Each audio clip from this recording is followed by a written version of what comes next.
This can't be real. She would never do that to me. Marine Sergeant Alex Carter stared at his phone in the middle of Camp Lejeune while his hands slowly began to shake with rage.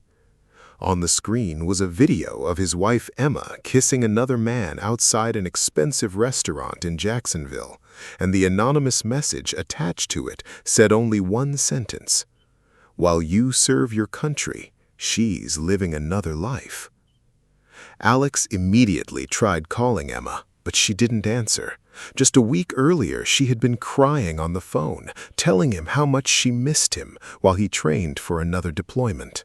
That entire night, Alex walked through the barracks trying to convince himself the video was fake.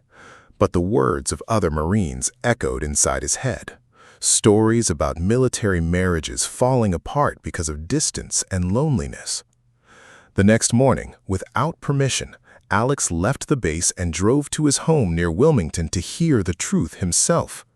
But when he pulled into the driveway, he noticed a black SUV parked outside the house, a vehicle he had never seen before. His heart pounded so hard he could barely breathe.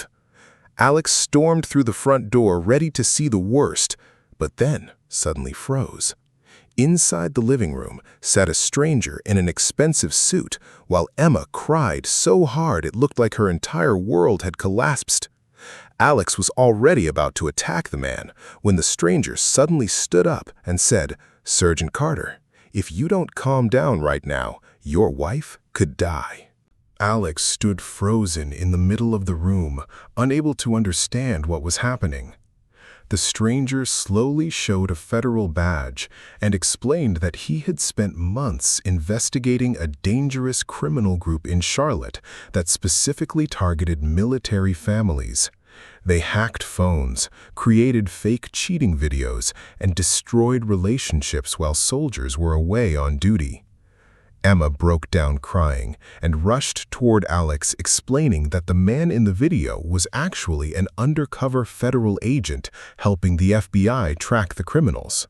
But Alex could barely hear her through the crushing shame flooding his mind. He had almost destroyed his marriage because of a few seconds of manipulated footage.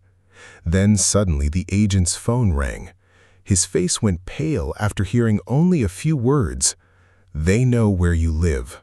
Seconds later, tires screeched outside the house as two black vehicles slammed to a stop near the driveway. Armed men in masks rushed toward the garage doors. Instantly, Alex switched into Marine mode. He ordered Emma to hide inside the bathroom while he and the agent barricaded the front entrance. The first gunshots exploded through the house seconds later. Glass shattered across the kitchen, alarms screamed through the walls, and Alex, the same man who had almost left his wife forever just an hour earlier, now threw himself in front of her to protect her with his own body. During the firefight, one of the attackers broke through the back door, but Alex tackled him to the floor and ripped the weapon out of his hands bare-handed. Minutes later, police sirens echoed outside as FBI agents surrounded the property and forced the attackers to the ground. When it was finally over, Alex sat silently on the floor of the destroyed living room while Emma held him tightly without letting go. That night, Alex realized something terrifying.